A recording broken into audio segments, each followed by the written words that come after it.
Episode की शुरुआत में हमें निंगर को दिखाया जाता है और बोलती है कि यहाँ स्नेह है, इसीलिए जब तक आप मकेंगे नहीं यह ठीक रहेगा। मैं जल्दी में डिवाइन विंग सेट छोड़ दूंगी और इसके लिए मैं आपसे बातचीत करना चाहूंगी। और नियली फर्नेस को हाथ में लेकर बोलता है कि ठीक है, मैं रियल में डेमन सोल को रिफाइन करने ही वाला था। अगर मैं कहीं और जाऊंगा तो दूसरे लोग मुझे देख सकते हैं और इसका मतलब परेशानी होगा। मैं यही करूंगा। और फिर नियली फिंगर को घुमाते हुए डेमन सोल को रिफाइन करने लगता है और निंगर उसे देख रही थी। और फिर सीन शिफ्ट होता है और फिर हमें निंगर को दिखाया जाता है जो बाथरूम में जाकर टर्न में नहाने लगती है। उसके बाद नियली वहां आकर बोलता है कि हाय निंगर। और नियली निंगर की परछाई देखकर बोलता है कि पंखों वाले ड्रैगन के तूफान की आपकी कल्टीवेशन कैसे चल रहा है। फिर निंगर बोलती है कि मेरे पंखों वाले ड्रैगन की कल्टीवेशन आधा हो चुका है। हर बार मेरे विंग्स वाले ड्रैगन की आधी एक लेवल आगे बढ़ती है, मेरी कल्टीवेशन 3 लेवल आगे बढ़ती है। मैं ऑर्डर 2 पर थी, लेकिन थंडर गाइडिंग रेल्म से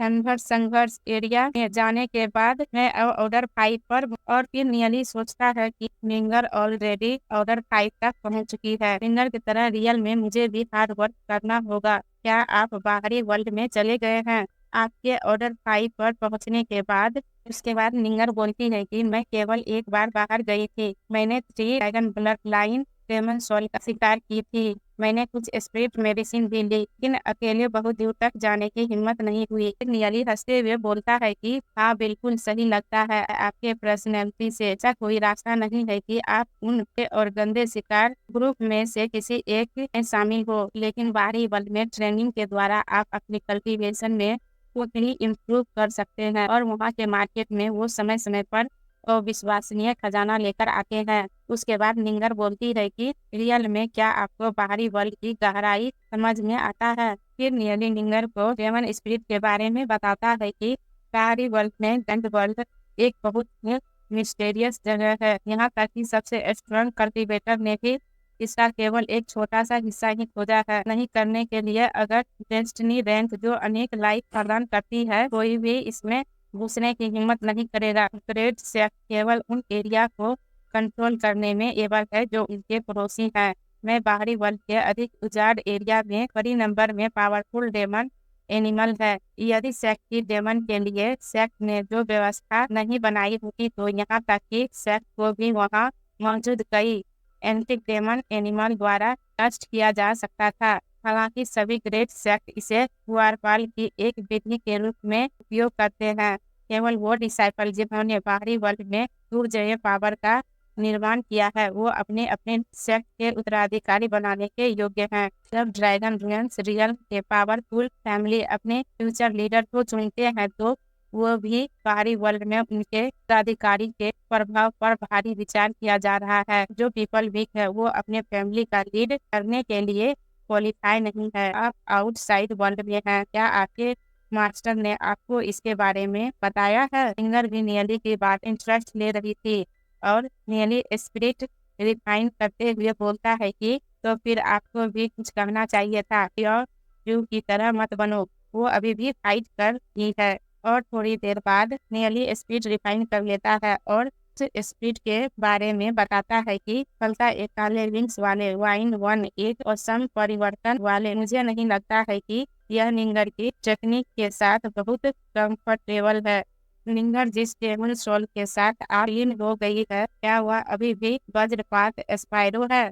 फिर निंगर बोलती है कि नहीं, मैं फिर से एक श्रेष्ठ श्रेणी के dragon blood line demon soul के साथ विलीन हो गया हूँ। आधी स्पाइरो जो तुमने मुझे दिया था, मैंने हाल ही में तूफानी स्वॉर्ड को कंट्रोल करने के लिए इसका यूज पहले ही कर ली थी। और नियली कुछ सोचते हुए बोलता है कि लगता है कि स्काई साउथ सेक्ट अपने डिसाइपल को काफी बुरी तरह से मानता है। यहाँ इंटरनल संघर्ष प्रचुर मात्रा में है। वह तो कमाल है। यदि आप इस तरह के कल्टीवेशन प्राप्त करने में एबल हैं तो आप अपने सेक्ट के भीतर काफी अच्छा कर रहे हैं। मैं तुम्हारे लिए बहुत खुश हूँ निंगर। और फिर निंगर मना करते हुए बोलती है कि मुझे अभी भी बहुत लंबा रास्ता तय करना है। यह यूवी रियल में बहुत इम्प्रेसिव है। और क्योंकि वह ब्लड कंफर्टेबल है, उसने पहले ही ट्रेनिंग शुरू कर दी है। हमारे सेक्ट के सीक्रेट एरिया में से एक है।